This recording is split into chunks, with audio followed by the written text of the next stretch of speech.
రాయదుర్గం భూముల వేలంపై తెలంగాణ హైకోర్టు 3 వారాల పాటు స్టే విధించింది. ఆలోపు కౌంటర్ దాఖలు చేయాలని ప్రతివాదులకు ఆదేశించింది.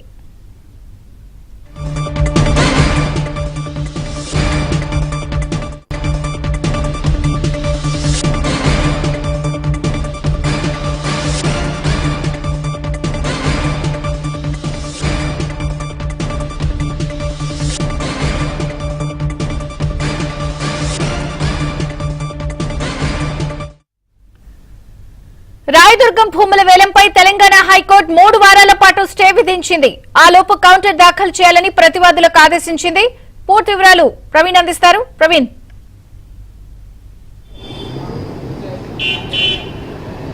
రాయదుర్గం భూముల వ్యవహారానికి సంబంధించి ఈ రోజు తెలంగాణ హైకోర్టులో సుదీర్ఘంగా వాదనలు కొనసాగాయి. వాదనల తర్వాత ఈ రోజు తెలంగాణ హైకోర్టు భూముల వేలం పైన స్టే విధిస్తూ కొద్ది నిమిషాల క్రితమే మధ్యంతర ఉత్తర్వులు కూడా జారీ చేసింది.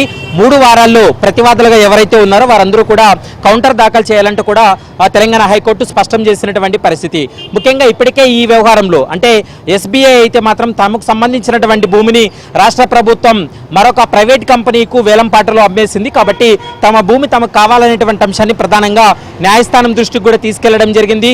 ఇరు వాదనలు విన్న తర్వాత న్యాయస్థానం అయితే మాత్రం ఈ వేలంపాటపై దక్కించుకున్నటువంటి భూమి వ్యవహారానికి సంబంధించి స్టే విధించింది. 3 వారాల్లో ఇటు ఎవరైతే వేలంపాట దక్కించుకున్నటువంటి కంపెనీ ఉందో కంపెనీతో పాటు రాష్ట్ర ప్రభుత్వం కూడా కౌంటర్ దాఖలు చేయాల్సి ఉంటుంది. ఇంకా ఈ వ్యవహారంలో ఏవైనా అభ్యంతరాలు ఉన్నట్లయితే ఎస్బీఐ కూడా తన కౌంటర్లు దాఖలు చేసేటువంటి అవకాశం అయితే కనిపిస్తుంది.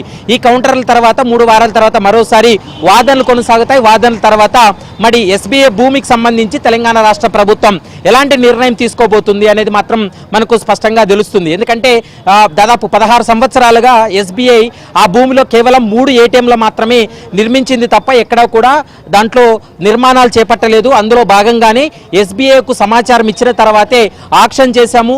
ఆక్షన్లో ఈ భూమిని ఈ యొక్క ప్రైవేట్ కంపెనీకి కూడా అప్పగించాం. ఆ ప్రైవేట్ కంపెనీ నిర్మాణాలు చేపట్టినట్లయితే దాదాపు వేలాది మందికి ఉపాధి అవకాశాలు లభిస్తాయనేటువంటి ఉద్దేశంతో ఆ ఆక్షన్లో ఈ భూమిని కూడా అమ్మకాలు చేసినట్లు ప్రధానంగా తెలంగాణ హైకోర్టుకు అడిషనల్ అడ్వకేట్ జనరల్ కూడా తన వాదనలు వినిపించడం జరిగింది. మరోవైపు ఈ కంపెనీ తరపున కూడా వాదనలు విన్నారు. ఎందుకంటే తమ యొక్క భూమి అనుమతి లేకుండా వీటి అమ్మకాలు చేయడం అనేది సరైంది కాదనేది ప్రధానంగా ఎస్బీఐ చెప్తున్నటువంటి మాట.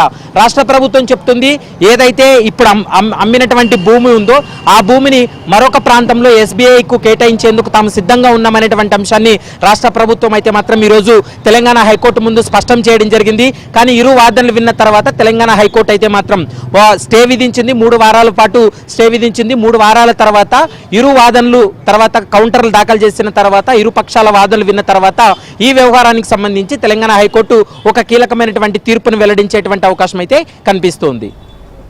Thank you Praveen.